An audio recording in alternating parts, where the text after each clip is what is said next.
Vem comigo para mais uma lição Betel. Ó, a autoridade do servo do Senhor. Sou o Aguinaldo, nós estamos aqui de Itaguaí, membro da Assembleia de Deus. Meu pastor é o pastor Amós. E nós estamos aqui toda semana falando sobre as lições da EBD. Nós já estamos na lição 6ª. A autoridade do servo é o tema e eu espero que esteja tudo bem com você. E hoje eu quero te pedir, se você entrou aí, não esqueça de dar o seu joinha, de compartilhar, de comentar. Fala da onde você é, da onde que você está vendo esse vídeo. Deixa o seu comentário aí, critica, discorda, concorda, acrescenta. Vamos fazer uma aula de mão dupla. Ô glória! Diz assim o texto da palavra. De Marcos 4,41, eles sentiram um grande temor e diziam uns aos outros: mas quem é este que até o vento e o mar lhe obedecem?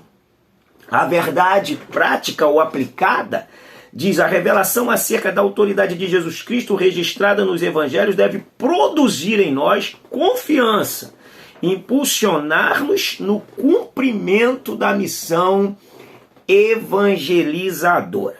Quais são os objetivos dessa lição? Evidenciar as manifestações da autoridade do líder servo, expor a autoridade demonstrada pelo servo e apresentar a abrangência da autoridade do servo. Texto de referência, deixa eu ver a hora, texto de referência é justamente Marcos capítulo 4, versos 35 ao 39.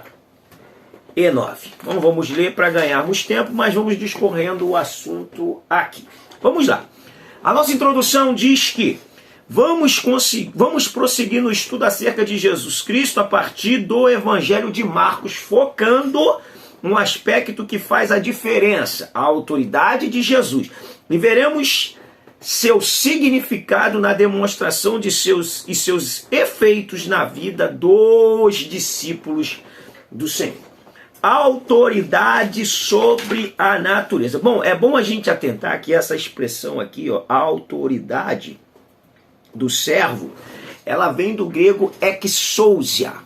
Exousia é o direito de governo, é a autoridade espiritual, é o comando das ações espirituais. Jesus, ele tinha essa autoridade, esse comando no mundo espiritual, referente à sua vida de comunhão com Deus, referente à sua vida de renúncia, referente à sua vida de intimidade, de jejum, de oração, de estudo da palavra. A linha de ligação entre Jesus e Deus era ininterrupta, porque ele mantinha a sua vida em constante comunhão com Deus, e isso lhe dava domínio sobre o mundo espiritual e sobre o mundo dos homens, né? Tanto que Jesus arrebanhou uma multidão, até depois da sua morte, continuamos nós seguindo os passos de nosso Senhor e Salvador Jesus Cristo. Então anota aí, exousia é a autoridade espiritual. É autoridade, não é autoridade por você ter um cargo, não. Porque ter um cargo não evidencia uma autoridade espiritual. É autoridade de governo, de comando das ações daquilo que possa estar acontecendo em nossa volta. É o que nós vamos ver dentro do contexto da lição e compreender melhor dentro daquilo que é óbvio na Bíblia Sagrada. Vamos lá. Autoridade sobre a natureza. Podemos aprender com Jesus que a autoridade é o direito e o poder de dar ordem e se fazer obedecer. Dar ordem e se fazer obedecer. Isso é a autoridade de alguém que exerce um poder de influência incomum, que ele comanda as ações. Você sabe o que é a influência? Influência, tem nada aqui que eu possa ilustrar. Mas influência é quando você consegue ir colocar a sua ideia dentro das pessoas. Por exemplo, ó, eu tenho uma sacola aqui. Eu vou influir alguma coisa, ó. Eu influí ar para dentro da sacola. Influência é o poder de você entrar dentro do outro e eles praticarem as coisas pelo poder da sua influência, da sua fala. E Jesus tinha também esse domínio, essa autoridade de conseguir fazer com que as pessoas percebessem os seus ensinos, a sua fala, pela maneira que ele agia. E isso também tem muito a ver com a sua vida de líder servo. Porque quando o líder servo ele entende que o seu papel maior como líder é servir, ele consegue fazer a multidão entender que o papel dele ali está no objetivo de fazer com que as pessoas se sintam bem estando perto dele. Jesus ele tinha essa capacidade de fazer com que as pessoas entendessem que ele estava ali com toda a sua autoridade, exercendo uma influência sobre o povo pelo poder do serviço, de servir. E isso traz uma ligação, uma identidade com o povo. Vamos lá.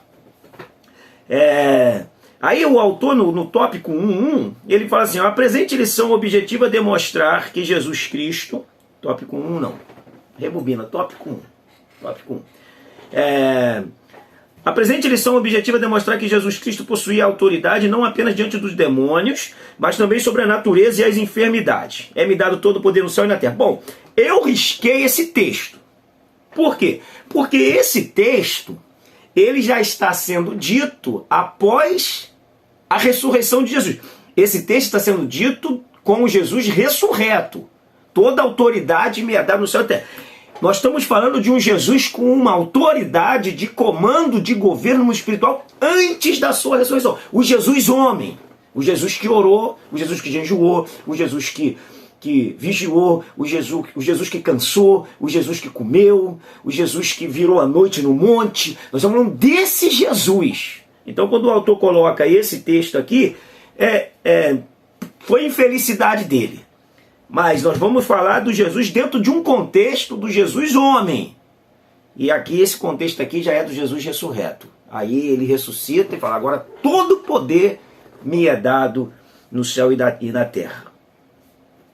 Então eu botei na minha revista aqui, fora do contexto. Senão a gente perde a conexão e aí sai fora do nosso âmbito. Porque nós, como homens, podemos ter essa autoridade, depende da nossa conexão com Deus.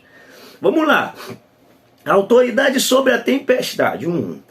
Esse milagre constrói uma abordagem motivadora, revelando-nos de forma admirável a divindade de Jesus. E podemos ver que ao demonstrar sua autoridade sobre a tempestade, Jesus revelou como o verdadeiro Filho de Deus, cujo poder se estende sobre essas coisas. Olha, quando Jesus, eu posso depois, de repente, eu tenho até um vídeo falando sobre isso. Se você quiser, deixe seu comentário e eu posto ele aí.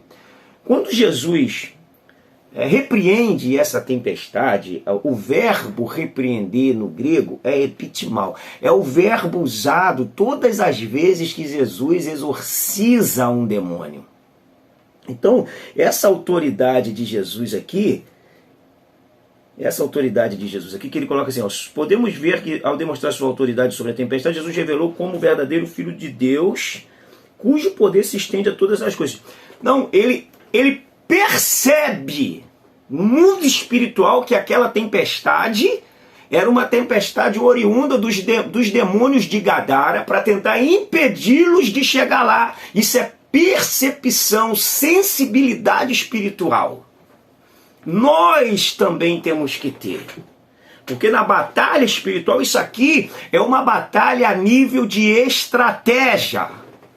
Como é que funciona isso? É quando os demônios montam uma estratégia para tentar te parar, para tentar impedi-lo de chegar no local onde ele está governando, onde ele está tendo domínio do território, porque ele sabe que a sua presença lá, pelo seu histórico, será prejudicial para ele. Então, para a gente entender que isso aqui não foi acalmar a natureza. Ele percebeu que aquele mar revolto eram os demônios que estavam produzindo. Pode ter na sua vida um mar revolto, bebe água aí, um mar revolto oriundo pelos demônios. Mas pode ter um mar revolto oriundo por você mesmo. Mas pode também ter uma revolta onde Deus está nos colocando para tratar a gente. Aqui, nesse texto, Jesus percebeu uma atuação demoníaca. Então o que ele faz? Ele percebe a atuação demoníaca e ele dá uma ordem. Repreende e cessa. Quando ele chega do lado de lá, o demônio possuindo o gadareno vem recebê-lo. Você vê como é que funciona as coisas. Vamos lá. Atenta para isso aí. Pesquisa esse assunto. Dá uma pesquisada. Batalha a nível de estratégia é o que nós temos aqui. Com certeza, se você já passou num curso teológico aí, você já deve ter visto as linhas a níveis de batalha espiritual. Eu falo de batalha espiritual e não de batalha espírita. A batalha espiritual a nível de solo, a nível de estratégia e a nível de misticismo. Autoridade sobre o vento. E aí nós temos uma segunda tempestade. A primeira, eu até desenhei o meu mapa aqui, cadê ele? Vamos ver. Aqui tá. A primeira, Jesus sai de Cafarnaum, ele sai de Cafarnaum para Betsaida a fim de descansar. Olha o mapinha aqui. Ele sai de Cafarnaum para Betsaida a fim de descansar. A segunda tempestade, quando ele sai agora de Betsaida a caminho de Genezaré. Então ele vai para o monte orar e os seus discípulos tomam um retorno, a mando dele mesmo. Ele sobe o monte e quando, pela madrugada, dá até para a gente fazer um cálculo disso aqui, mas o tempo não nos permite, pela madrugada, Jesus está vendo essa grande tempestade da terra, e ele vai andando sobre o mar. Ali ele acalma os discípulos, acalma o vento, acalma a tempestade, Pedro anda sobre o mar e acontece aquele milagre ali. Porque por essa região, por ela ser uma região ali, o lago ficar entre as montanhas que cercam o Lago da Galileia, as montanhas de Golã, acontece mesmo essas tempestades, elas são naturais. O vento lá no degelo do Hermon desce, bate nas montanhas e provoca a tempestade no mar. Então esses discípulos já estavam acostumados com essas tempestades. A primeira tempestade aqui, que era oriunda dos demônios, eles não teriam como vencer. Eles perderiam a batalha porque era nível espiritual. Eles só poderiam vencer usando a autoridade. Só que eles ficaram tímidos. O próprio Jesus falou isso. Essa segunda aqui, Jesus veio andando sobre as águas e acalmou eles, que era também uma tempestade, mas não emite a ideia de que a tempestade ali ela era dentro do mundo espiritual. É a tempestade que a gente vai entender que se eles estavam na ordem de Jesus, é a tempestade que a gente pode passar até a nível de amadurecimento. Quem cresceu aqui foram os discípulos, e principalmente Pedro, que teve a experiência de andar sobre as águas, e os 11 discípulos, vendo tudo aquilo ali, todos eles tiveram a sua fé edificada dentro da experiência de Pedro.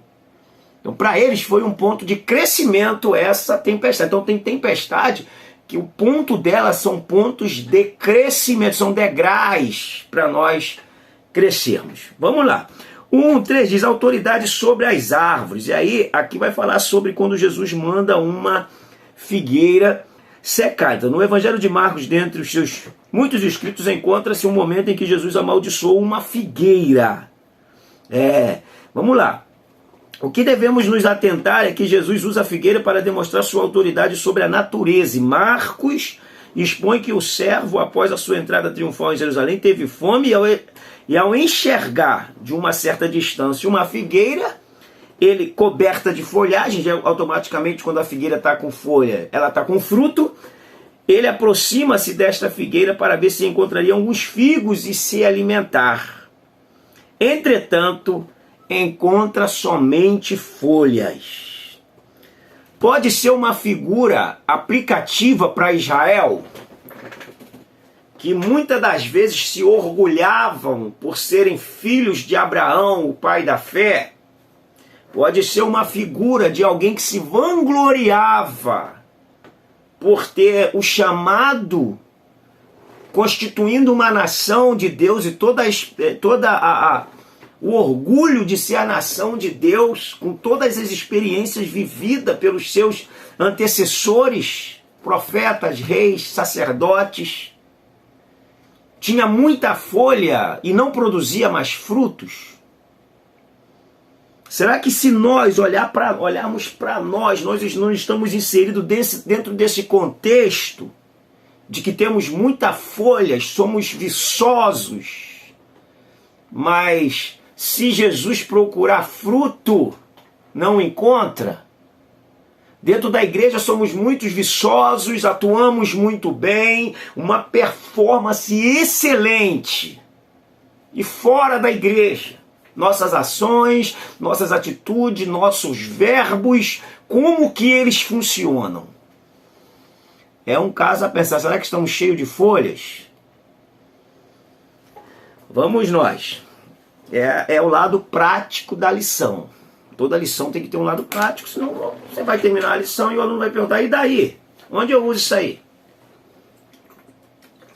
Não é verdade? O 2 diz, autoridade sobre os demônios. O que devemos nos ater é que Jesus escolheu 12 discípulos e os designou com a mesma autoridade para pregar e expulsar demônio. Marcos 3, 14, 15. Vamos ler Marcos 3, 14, 15. Para a gente compreender isso aqui. Marcos 3, 14, 15. Marcos 3, 14, 15. Vamos lá. Depois subiu ao monte, chamou os que ele mesmo quis e vieram para junto dele. Então designou 12 para estarem com ele e os enviou para pregar e a exercer a autoridade de expelir demônios e exercer a autoridade de expulsar demônios. Olha o que diz em Lucas capítulo 4, verso 32. E muitos se maravilhavam da sua doutrina, da doutrina de Jesus, porque a sua palavra era com autoridade. Ele dá autoridade para que os discípulos tivessem domínio sobre esse mundo, sobre o reino das trevas, devido aos seus ensinos e à sua prática de vida, e a fala dele era uma fala de quem tinha domínio de causa. Falava do que sabia. Falava do que tinha comando e autoridade para falar. Isso é a autoridade. Você nós, servos de Deus, temos de Deus essa autoridade para expulsar demônio. Agora, é claro, se a nossa vida estiver toda desmantelada, toda fora do conceito divino, toda na contramão de Deus, é claro que isso não vai funcionar, né? Quanto mais eu ando com Deus, mais eu tenho de Deus. Quanto menos eu tenho de Deus. Vamos lá. Uma autoridade reconhecida até pelos demônios.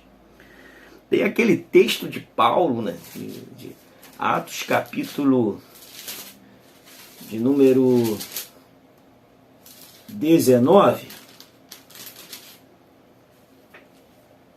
19.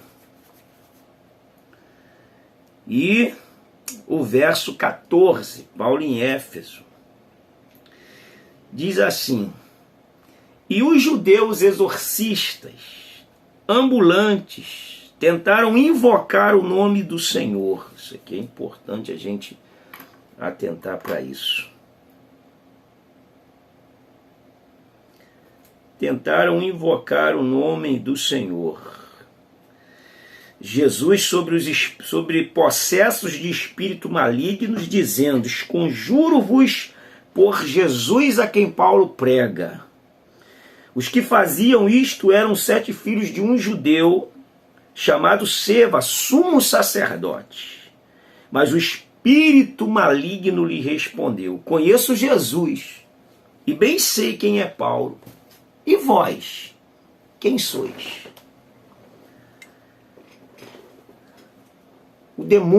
Os demônios também nos conhecem. Ou não nos conhecem. Deveríamos sermos assombrações para demônios. Os demônios têm que correr da gente, não nós corrermos dele. A autoridade sobre os demônios reconhecida por Jesus. Nós também, os demônios precisam reconhecer essa autoridade de Jesus sobre nós. Vamos orar, vamos buscar a Deus, vamos pedir a autoridade de Deus. Parar de pedir bens, vamos pedir autoridade. Autoridade de Deus é a nossa maior necessidade. Vamos lá. Quando Jesus, o autor continua no 2:1, e ele fala a respeito dos demônios do Gadareno, que está ali, Jesus chega ali, eles reconhecem Jesus, a autoridade de Jesus, e automaticamente Jesus os expele daquele moço. E eles vão em despenhadeiro abaixo, entram nos porcos, né? Os porcos vão de despenhadeiro abaixo e morrem no mar, no lago da Galileia. Jesus permitiu isso. Ali era uma região habitada não por judeus, mas por gregos. A região de Decápolis, habitada por gregos que criavam porcos. Era normal essa criação de porcos ali, não tem nada irregular com isso, porque não era terra habitada por judeus, tá bom? Uma autoridade inquestionável. Uma autoridade inquestionável 2:2 diz que uma vez mais demonstra sua autoridade ao libertar um jovem lunático das garras do demônio. Aí você pesquisa aí o que é lunático, porque é importante. O lunático é alguém que sofre influência da lua. Dependendo do estado da lua, da lua, essa pessoa sofre alguma ação. E parece que esse menino, dependendo da lua, ele tinha essas manifestações convulsivas de demônios. E era um demônio suicida, eu já disse isso em outra aula, né? Queria matá-lo afogado, queria matá-lo queimado, deixava o menino surdo, mudo. Era uma coisa horrível, o pai sofria muito com isso. Também não sabemos se ele tinha mãe, se a mãe já havia falecido. O pai é que leva o menino até Jesus. Jesus se interessa muito pelo fato, porque Jesus sempre se interessou muito pelas pessoas. Mas o importante disso tudo aqui é que os discípulos não conseguiram expulsar esse demônio. Os discípulos não conseguiram. Jesus está com Pedro, Tiago e João no monte. Se você seguir o texto que narra isso aqui, Jesus está com Pedro, Tiago e João no monte. E os 9 discípulos estão lá tentando expulsar esse demônio. E quando Jesus desce do monte, o pai leva o menino até Jesus, justamente para poder pedir ajuda, pedir socorro a Jesus. Lê depois Marcos, o 9 todo, se você puder ler Lucas também, lê Mateus, porque tem uma diferença e faz a gente entender melhor essa questão. Jesus se interessa pelo problema do menino e faz algumas interrogações, quanto tempo ele passa por aquilo ali. Jesus bate um papo com o pai do menino e logo após ele expulsa o demônio do menino. Vou ler um ponto aqui rapidinho de Mateus, para a gente entender melhor essa problemática. Mateus capítulo 14, versículo 17, o pai do menino disse que ele levou para os discípulos de Jesus. E eles não conseguiram expulsar o demônio.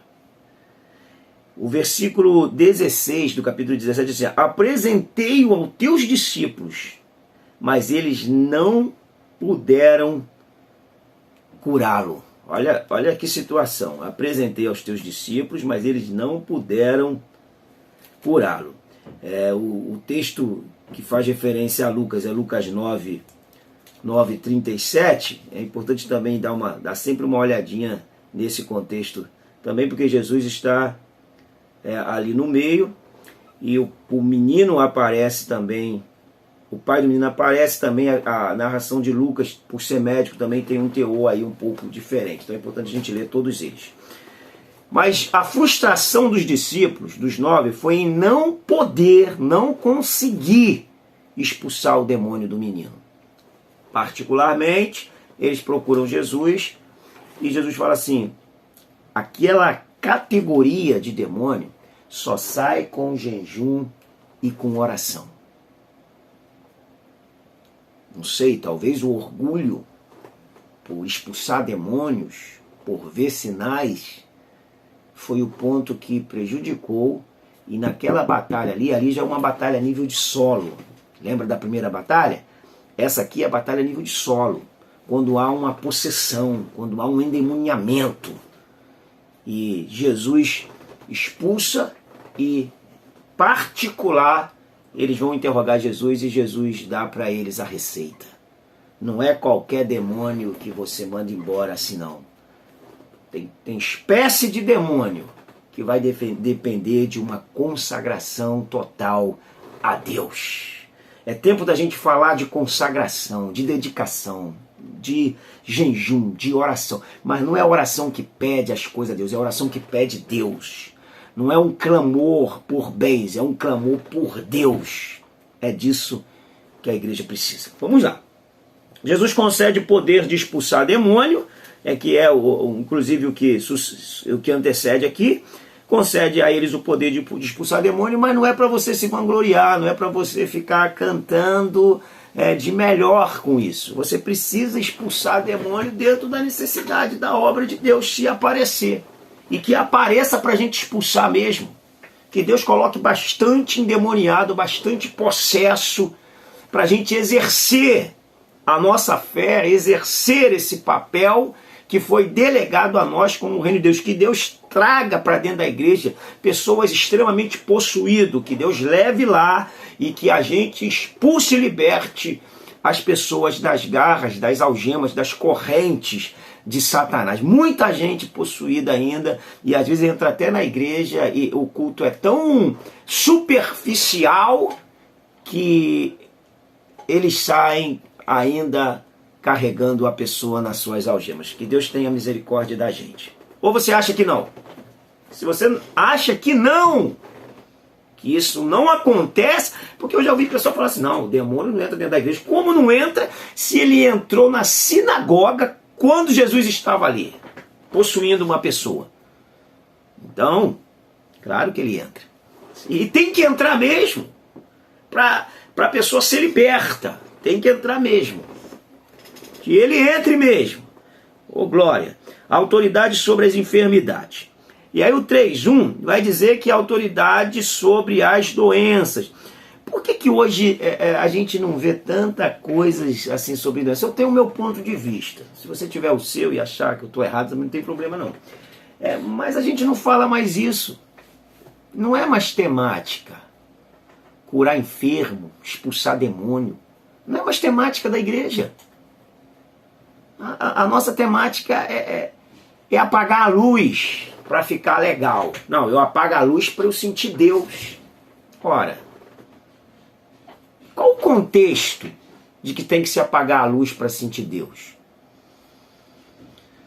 Então, como nós perdemos a temática da cura, da libertação de verdade, a gente fica fazendo culto de libertação, que muitas das vezes até quem está na frente está precisando de libertação. Até às vezes quem está na frente não tem uma vida consagrada como deveria para estar ali. E aí nada acontece. Se nada acontece, a culpa não é de Deus. A culpa é nossa. O que você acha disso? Bem, vamos lá. Que Deus tenha misericórdia da gente. O legado da autoridade de Jesus sobre as enfermidades. Então, temos 3.2, temos visto que a ação de curar está presente desde o início do ministério de Jesus. E vemos em Marcos um verdadeiro resumo do ministério de Jesus. Ensino, cura, pregação e expulsação de demônio. Ó. Ensino produz fé. Logo após a cura, a pregação e a expulsação de demônio. Essa logística, até hoje, deveria ser a logística das igrejas. Por que não é? O que você acha? Por que não é? Bom, vamos lá. Autoridade para levar esperança. Esperança. Aonde não há mais. Paz aonde há guerra. Alívio aonde há dor. Amor aonde há ódio. Mãos amigas a quem foi desprezado. Autoridade para levar esperança a muitos. Suspirou quando orou por um mudo e surdo. Emocionou-se junto ao túmulo de Lázaro. Jesus, ele tinha o hábito de levar esperança, porque ele sentia intensamente o momento alheio. Que nós possamos ser pessoas com palavras de esperança, com palavras vivas, e não como aqui com palavras assassinas, palavras que matam, palavras que ofendem. Uma palavra séria na autoridade de Deus, ela não mata, ela produz vida. Mas uma palavra intencional na autoridade do homem, ela é capaz de produzir morte, morte espiritual, morte emocional na vida das pessoas. Que Deus nos ajude a ajudar as pessoas a viverem na sua vida espiritual, na sua vida emocional, na sua vida familiar, na sua vida com Deus.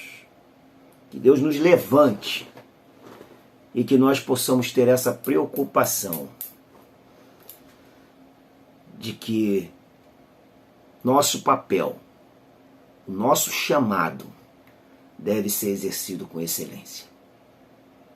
Nós estamos encerrando essa lição e a conclusão diz que, tendo estudado sobre a verdade de nosso Senhor Jesus Cristo,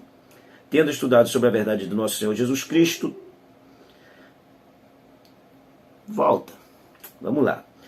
Tendo estudado sobre a verdade de que nosso Senhor Jesus possui toda a autoridade demonstrada por ele ao lidar com a natureza, os demônios e as enfermidades, devemos procurar estar cada vez mais firmes em Cristo e no poder do Espírito Santo, nos empenharmos no anúncio do Evangelho completo para a pessoa inteira, espiritual, emocional e física. Deus abençoe a sua vida, excelente aula para você. Não esqueça, ora, jejua, se consagra e peça a Deus para fazer alguma coisa sobrenatural no momento da sua aula. Peça a Deus para te trazer uma experiência nova no momento da sua aula. Peça ao Espírito Santo, vá em oração, vá gemendo em espírito. E peça a Deus sinais do céu. Cura, expulsão de demônio, libertação. Peça a Deus e se consagre. Deus abençoe a sua vida. Até o nosso próximo encontro.